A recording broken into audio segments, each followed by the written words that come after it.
Perspektivat me inteligjencën artificiale dhe këndvështrimet e ndryshme për sistemet inteligjente ishin në qendër të konferencës ndërkombëtare shkencore, të organizuar këtë të shtunë në Universitetin e Vlorës Ismail Qemali, në përmbyllje të një jave të plotë aktivitetesh të mbajtura në Fakultetin e Shkencave Teknike dhe Natyrore, pranë Departamentit të Matematikës dhe Fizikës. Studiues të mirënjohur nga Spanja, Anglia, Shtetet e Bashkuara të Amerikës dhe Shqipëria ishin pjesë e panelit dhe auditorët me studentëve, pedagogëve dhe të ftuarve në sallën Ali Aslani. Ndikimi i këtij aktiviteti shtrihet përtej pjesëmarrësve të drejtë për drejtë, duke kontribuar në zhvillimin e kapaciteteve akademike dhe profesionale të rinjve, forcimin e bashkëpunimit ndërinstitucional dhe ndërkombëtar, si dhe promovimin e Shqipërisë si një qendër aktive edukimit dhe kërkimit në fushën e inteligjencës artificiale dhe sistemeve inteligjente. Gjatë konferencës u theksua se ndërsa kërkesa globale për sistemet inteligjente vazhdon të rritet në industri, arsim dhe kërkim, grupet e kërkimit kontribojnë në komunitetin shkencor ndërkombëtar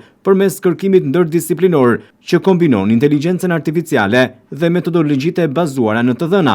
Rritja e shpejtë e sistemeve inteligjente të transportit ka rritur gjithashtu nevojën për modele inteligjente që mund të parashikojnë trafikun me saktësi dhe të mbështesin kontrollin e trafikut në kohë reale. Sistemet gjeneruese të inteligjencës artificiale, veçanërisht modelet e mëdha gjuhësore, po formësojnë gjithnjë më shumë mënyrën se si prodhohet, ndahet dhe besohet njohuria. Rezultatet e tyre janë të rrjedhshme, të sigurta dhe shumë bindëse dhe shpesh kryejnë përshtypjen e saktësisë dhe autoritetit. Dekani i Fakultetit të Shkencave Teknike dhe Natyrore në Universitetin e Vlorës Ismail Qemali, Miftar Amosaçaj, thekson rëndësinë e kësaj konference. Vijshmëria e përgatitjeve dhe kontributit që jep Universiteti Ismail Qemali i Vlorës në rritjen e kapaciteteve intelektuale, në përmirësimin e nivelit shkencor dhe akademik të stafit dhe jo vetëm, për të paraprirë zhvillimeve në këtë fushë. Por është pikërisht momenti që nga kjo konferencë ndërkombëtare të bëhet thirrje edhe studentëve të zgjedhin Universitetin e Vlorës Ismail Qemali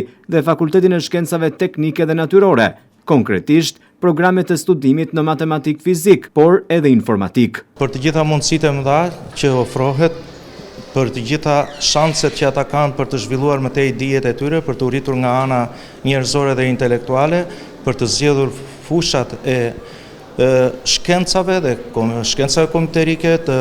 informatikës, të matematikës dhe gjithë shkencat eksakte, për arsyën e vetme sepse sot gjithë tregu ndërkombëtar kërkon specialist në fushat eksakte. Edhe ky workshop do të jetë vijim i një ndryshimi të kurrikulave në fushën e programeve master, computer science, por edhe tek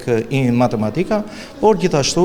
do të shërbejë edhe për departamentet e tjera për të nxitur ndryshimet që ata duhet të bëjnë në kurrikulat e tyre në vijimësi të këtyre zhvillimeve të kohëve të fundit. Profesor Artur Elezi vlerëson përkushtimin e Departamentit të Matematikës dhe Fizikës, si dhe Fakultetit të Shkencave Teknike dhe Natyrore në këto takime, seminare, por edhe konferenca ndërkombëtare. Departamenti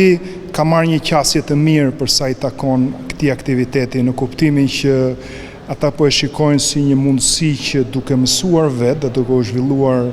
profesionalisht vetë nëpërmjet tyre kurseve, do ta shikojnë këtë si mundësi që këto kurse që ne po i ofrojmë, ata mbi bazën e kapacitetit të tyre t'i ofrojnë si pjesë të degëve që ofron ky fakultet. Dhe kjo është mënyra më e mirë për ta përdorur këtë informacion, pra të mësojnë vetë këtu, të zhvillojnë nga ana profesionale dhe ato njohuri që marrin pastaj t'i transmetojnë tek studentët që dhe t'i fusin këto kurse në kurrikula dhe të vazhdojnë t'i japin mësim. Kështu që mendoj që departamenti dhe fakulteti i është qasur këtyre kurseve me një mentalitet bashkohor dhe largpamës. Sa rëndësishme është matematika për të rinjt? Shumë pyetje saktë. Në fakt, unë përfaqësoj si grup organizues Albanovus, që është pikërisht ngritur mbi bazën e konceptit që në bazë të gjitha zhvillimeve teknologjike janë shkencat fundamentale dhe matematika një nga shtyllat kryesore dhe një zhvillim etik i arsyeshëm pa hiperbolizuar i shkencës dhe një shpjegim i saj i zhvillimeve teknologjike nuk mund bëhet pa një kuptim të zhvillimeve teknologjike nga baza fundamentale siç është matematika. Prandaj ne e kemi si parim kryesor që përtej, si me thënë, hiperbolizimit, duhet që të kuptojmë parimet bazë me cilat zhvillohet teknologjia, jo vetëm si përdorues, po parimet bazë me cilat zhvillohet dhe mbi bazën e këtyre parimeve të jemi jo thjesht përdorues, po dhe ndërtues të zhvillimit teknologjik. Ndërsa inteligjenca artificiale bëhet gjithnjë e më përfshirë në zbulimin shkencor, vendimarrjen, komunikimin dhe praktikën institucionale, ajo ngre pikpyetje themelore që shtrihen përtej vetëm performancës teknike. E megjithatë, Universiteti i Vlorës Ismail Qemali, me mbështetjen e veçantë të Fakultetit të Shkencave Teknike dhe Natyrore, Departamentit të Matematik-Fizikës, u bë për një javë një qendër e madhe ku diskutua mbi inteligjencën artificiale dhe ku morën pjesë dhe u angazhuan rreth 120 student, jo vetëm nga Shqipëria, por edhe jashtë saj.